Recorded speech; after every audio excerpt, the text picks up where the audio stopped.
Assalamualaikum warahmatullahi wabarakatuh. Apa kabar saudaraku? Mudah-mudahan dalam keadaan sehat semuanya. Amin. Amin. Sekarang saya berada di Jati Keramat, masih Bekasi ya Ustadz ya? Bekasi, Jawa Barat. Di tempat Ustadz Zulkifli Nur Patawali. Kita akan ngobrol-ngobrol tentang berbagai ragam. Nah, sekarang kita akan ngobrol tentang budaya dulu. Kita lihat nih Ustadz pakai ikat apa kudeng apa orang Bali punya ya. Bali punya, ya. Ini beli di Bali atau di bandara Ustadz? Beli di bandara sebenarnya. Di bandara. Ya, tapi Ustadz suka budaya ya, tentang budaya ya. Ya, alhamdulillah. Heritage atau budaya itu kan legacy ya, warisan dari nenek moyang kita. Iya, iya. Artinya selama budaya itu tidak berbenturan dengan agama kita, dengan keyakinan kita, maka budaya itu harus kita ambil. Iya. Ya, karena itu adalah kekayaan intelektualnya bangsa ini. Iya. Ustadz Zulkifli berasal dari Goa, Sulawesi Selatan. Iya. Ya. Dan katanya dekat dengan masyarakat Jawa di sana. Iya. Itu ceritanya gimana? Dan punya tante rata-rata orang Jawa juga. Iya. Jadi sejarah awalnya itu saya lahir, besar, tumbuh berkembang, anak dusun, anak kampung di Takalar, kemudian kita di Goa, di Makassar, Sulawesi Selatan. Itu kenapa saya bisa mengenal budaya ataupun adat istiadat di luar dari yang kami memang miliki sendiri, yaitu adat Makassar, budaya Makassar, Sulawesi Selatan. Itu kejadiannya kelas 3 SD seingat saya barangkali, kelas 4 SD saya punya dato atau kakek itu beliau TNI Angkatan Darat. Ya. Beliau ini asli orang Makassar, ya, tidak ada darah Jawanya sedikit pun, tapi mungkin karena pergaulannya dengan anggota TNI atau mungkin yang di bawah pangkat beliau sangat akrab, maka terbentuklah satu komunitas di kota Makassar itu di Jalan Cendrawasih. Kita sebutnya itu Karanganyar Sambung Jawa. Karanganyar Sambung Jawa. Iya. Jadi saya yang asing dengan, kita masih kecil, belum mengerti banyak, dan media hari itu juga di tahun-tahun 90-an itu belum seperti saat ini, hanya salah satu TV nasional kita barangkali yang ada, dan kita sangat terbatas media pembelajarannya tentang budaya, hanya buku-buku yang ada di perpustakaan sekolah.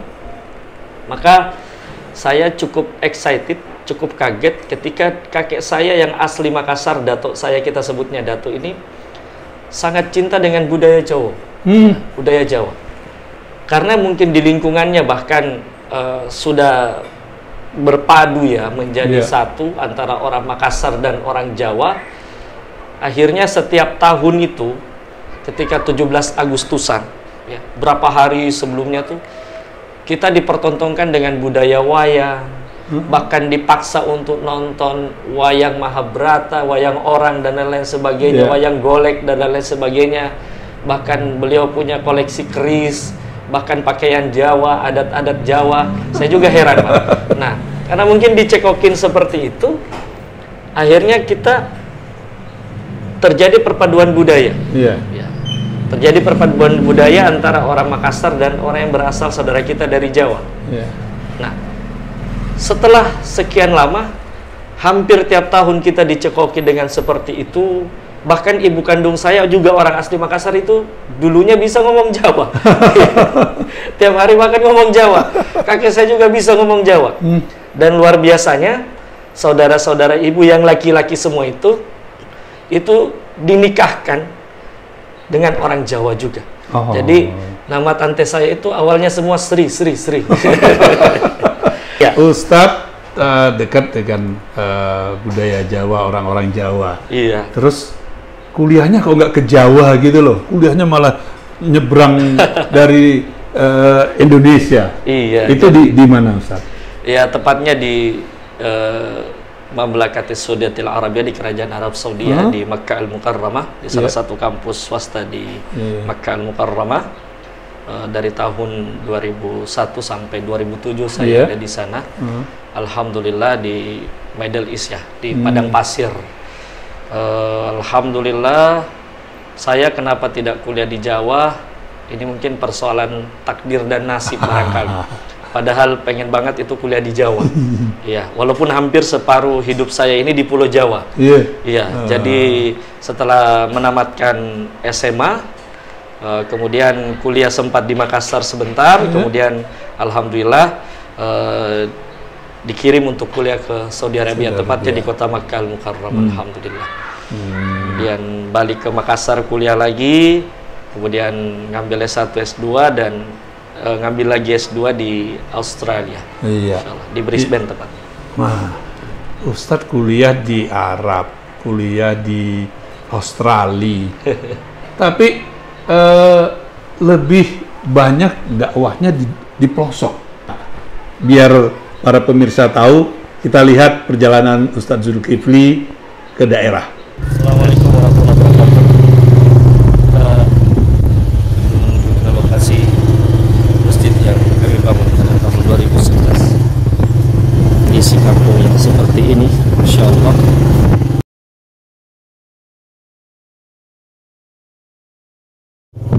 Pemandangan begitu indah sebenarnya. Inilah kondisi jalan atau akses ke sana. Allah. Allahu Akbar.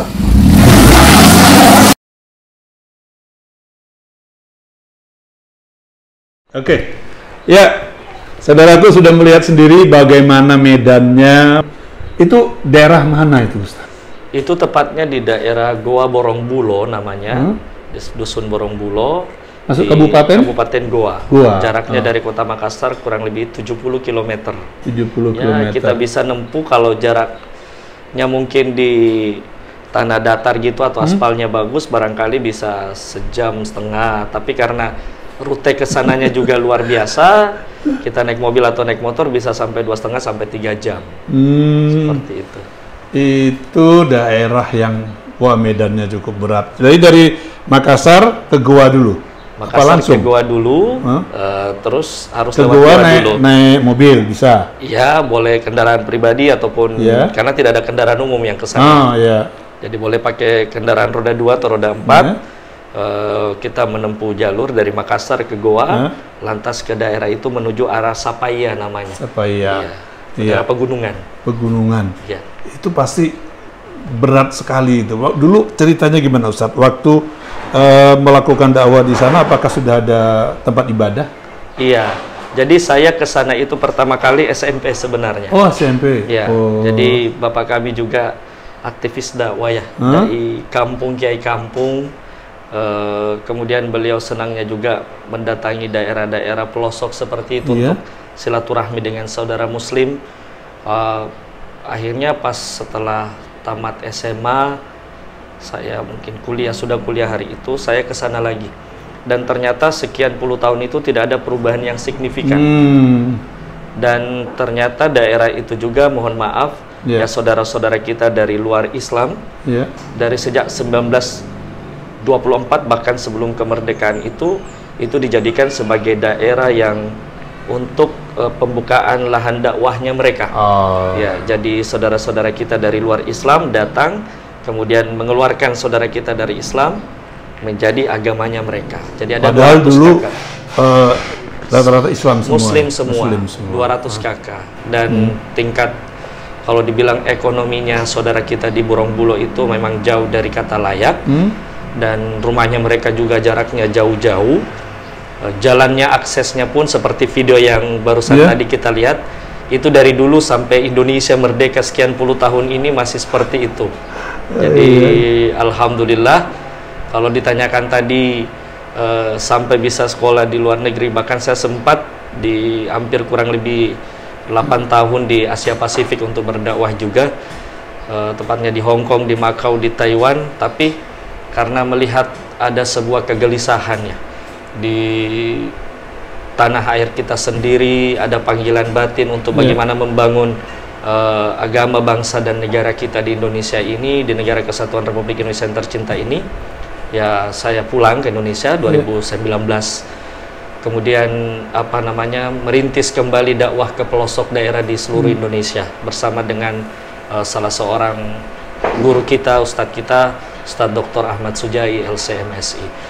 Ya, maka tersentuhlah beberapa daerah-daerah pelosok yang mungkin banyak dai yang tidak mampu menjangkaunya, tapi alhamdulillah kami berusaha semaksimal mungkin untuk menjangkaunya, karena basically pada dasarnya saya ingin keluar dari zona nyamannya dakwah. Artinya orang mungkin alhamdulillah ya, kita berdakwah di Jakarta atau di hampir seluruh kota besar Indonesia dan beberapa negara, kita merasakan banyak fasilitas dan kenyamanan.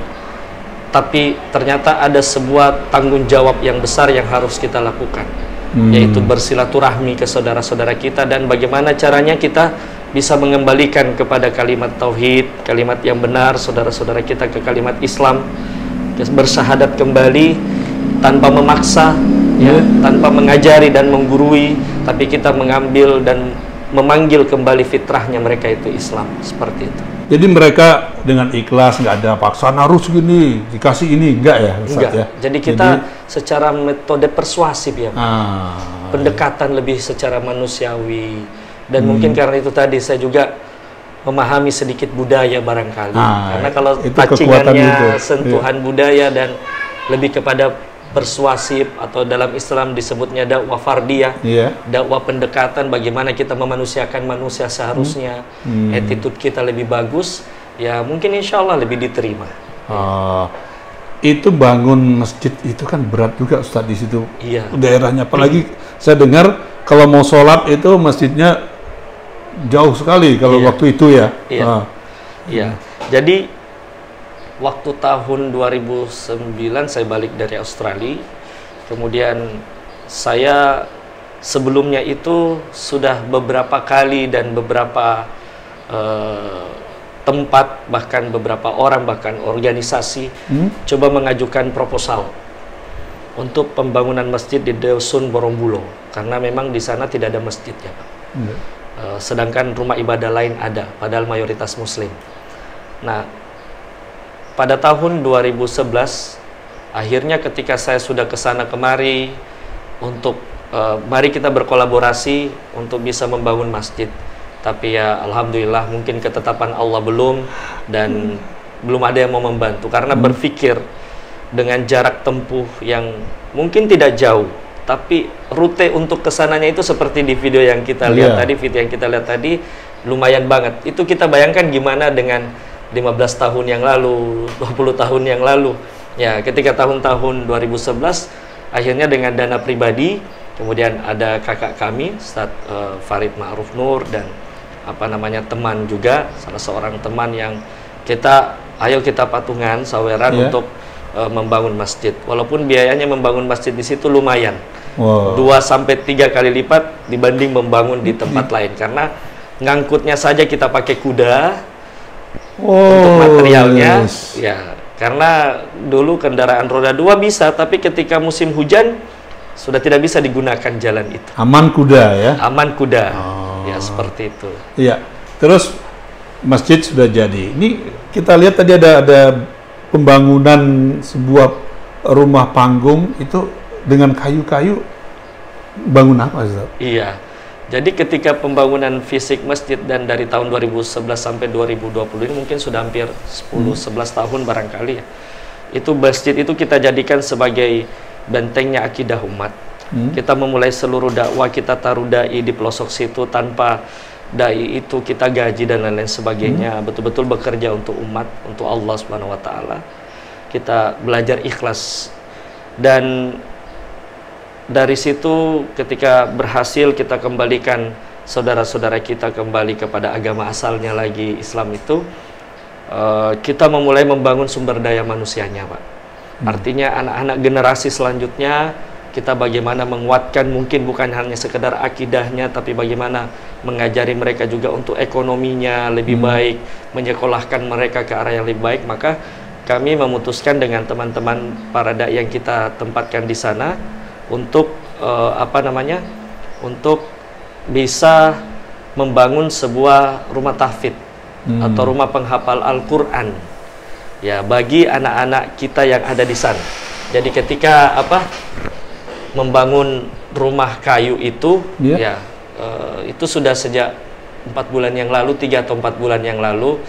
Jadi karena saya terkadang membuka open donasi, tapi kalau melihat ternyata alhamdulillah baru sekian yang masuk ya, kita tambahin dari dana pribadi kita atau dan lain-lain sebagainya, dan baru seperti itu kondisinya baru 3 bulan. Padahal itu hanya membutuhkan dana kurang lebih 15 sampai 20 juta sudah jadi. 18 sampai 20 juta.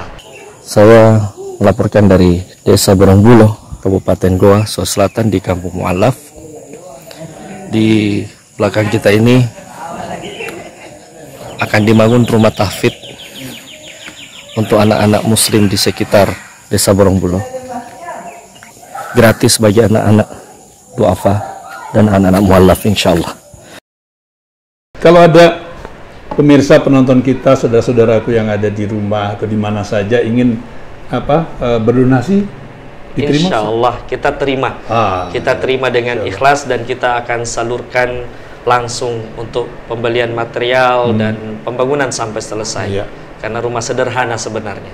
Iya, rumah kayu ya Ustaz ya. Rumah kayu, atapnya seng, ya, dindingnya juga mungkin dari bambu atau kayu, alasnya juga semikian. Ustadz mengantisipasi untuk pengeluaran itu, kalau jaga-jaga kalau tidak ada saudara-saudaraku yang ingin berdonasi, Ustadz juga membuka yayasan. Ini apa Ustadz? Kita ini yayasan sosial sebenarnya, namanya Yayasan Bina Taqwa Madani. Itu bergerak di bidang apa? Bergerak di bidang dakwah, kemudian dakwah ke pelosok, kemudian bergerak di bidang bantuan sumur bor, karena banyak wilayah-wilayah di negeri kita di Nusantara ini yang masih kekurangan air bersih.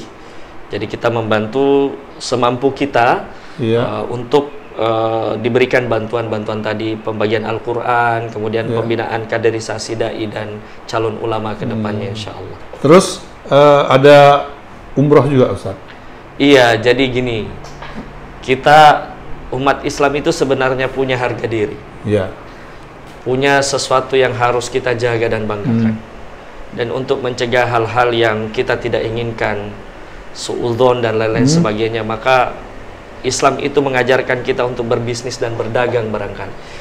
Tapi dagangan kita ini juga masih berkaitan dengan ibadah. Jadi kita ada travel, namanya PT Marhaban Makkah Madinah, Tours and Travel, Umroh dan Haji. Beda dengan yayasan tadi ya? Beda, tapi dari penghasilan dari travel, kemudian kita juga importir kurma dari Saudi Arabia. Alhamdulillah ada yang percaya ke kami untuk mengelola kurmanya di Indonesia ini untuk dipasarkan. Ada sekitar 6-7 jenis kurma yang langsung fresh dari Saudi Arabia. Nah itulah mungkin yang setiap penghasilan itu kita juga tidak mencari margin yang besar, yang penting semuanya lancar dan bisa berjalan. Alhamdulillah bisalah untuk sedikit membantu pergerakan dan operasional kita di dalam dakwah dan membantu saudara-saudari kita di pelosok sana. Tapi bagaimanapun sekali lagi kita tidak bisa berdiri di atas kaki sendiri dalam urusan sosial dan kemanusiaan. Kita pasti harus butuh kolaborasi. Kita pasti butuh saling menguatkan antara satu dengan yang lainnya. Dan insya Allah kalau memang ada kaum muhsinin atau saudara-saudariku pemirsa channel YouTube ini berkenan untuk membantu perjuangan dakwah dan mau mewakafkan hartanya di jalan Allah Subhanahu wa taala, kita persilahkan dan kita akan salurkan sesuai dengan tempat dan sasaran yang ditentukan. Karena banyak orang bersedekah kadang tidak tepat sasaran. Sedangkan mungkin kita tidak bisa menjangkau saudara kita di berbagai pelosok Nusantara. Borongbulo itu cuma salah satu contoh. Banyak banget tempat di negeri kita, setiap jengkal tanah di negeri bumi yang kita cintai bernama Indonesia ini, masih banyak saudara-saudara kita yang mungkin masih jauh dari kata layak kehidupan. Itu salah satu. Salah satu, bukan satu-satunya. Salah satu-satunya. Iya. Ini Ustaz, Baik. ini ngobrol tentang kurmanya. Baik, Masya Allah. Ini Silakan, kurmanya. Kalau ada saudara-saudaraku yang ingin membeli atau jadi agen itu, Ya boleh jadi agen ataupun mungkin mau menjualnya lagi, silahkan, insya Allah. Jadi kita menjual bahkan di bawah harga karena kita bertindak sebagai importirnya langsung. Iya, tanpa perantara. Bismillah. Alhamdulillah.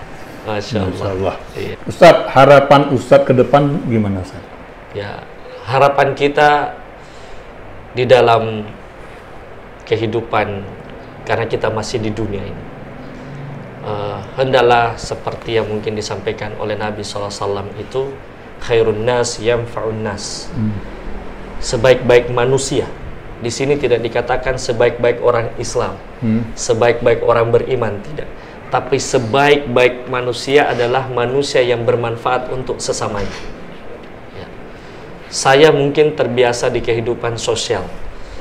Saya mungkin terbiasa terlibat dengan banyak masyarakat dan bertemu dengan banyak kalangan. Dari orang bilang kalangan bawah sampai kalangan atas. Tetapi empati kita sebagai manusia, bukan sekadar hanya umat Islam. Karena sosial itu melihat tidak peduli apa agamamu, tidak peduli dari mana suku dan rasmu, tidak peduli dari mana bangsamu, adat istiadatmu. Maka ketika kita berbicara sosial, maka insya Allah kita akan terlibat di dalamnya. Dan harapan saya harap saudara-saudariku semuanya yang menonton channel YouTube ini digerakkan hatinya oleh Allah untuk lebih peduli, lebih empati, lebih simpati kepada saudara-saudara kita yang di pelosok Nusantara sana. Jangan berpikir kami hanya membantu saudara kita umat Islam saja. Ketika ada bencana alam, ketika ada apapun, ketika terjadi sesuatu yang mungkin di luar daripada dugaan kita, bahkan orang-orang di luar Islam yang meminta bantuan ke kita pun kita bantu. Dibantu kita juga Ustaz ya. Jadi kita tidak memilah dan memilih siapapun. Ketika Islam kita tampilkan wajahnya dengan wajah yang sesungguhnya, yaitu dengan wajah attitude yang baik, dengan pergaulan yang bagus, maka insya Allah orang mungkin akan jatuh cinta dan tertarik dengan Islam. Karena dakwah itu pada dasarnya adalah merangkul, bukan memukul. Iya. Itu saya ingat film yang pernah sahabat saya buat juga, yang main Kiai Zawawi Imron. Jadi jangan gunakan tanganmu untuk memukul, tapi gunakan untuk merangkul. Iya. Ustadz, saya mau nanya, umurnya berapa sih sekarang Ustadz? Saya tahun ini insya Allah 40 tahun. 40 tahun, Masya Allah. Waktu masih untuk muda Ustadz. Ya. Dakwah pelosok negeri apa hanya untuk di Sulawesi Selatan aja Ustaz? Oh tidak, yang saya katakan tadi kami punya program tiap bulan. Jadi kami ini kayak jelangkung Pak. Jadi datang tadi undang, pulang nggak diantar. Ya, kita mapping, kita wilayah-wilayah mana. Jadi saya sejak didakwah seperti ini dari tahun 2001 barangkali, memulai dakwah, belajar untuk lebih menyentuh ke pelosok. Akhirnya jadi habit dan passion. Walaupun kita kadang kalau di Jakarta atau di Jabodetabek ini atau di beberapa provinsi diundang untuk ceramah di beberapa tempat, dari BUMN sampai perusahaan swasta atau apapun, malah saya jadikan itu sebagai ladang, sumber untuk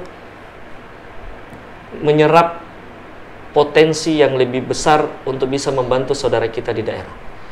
Jadi kita tidak munafik. Ya, setiap diundang ke tempat-tempat, kemudian mungkin orang bilangnya salam tempel.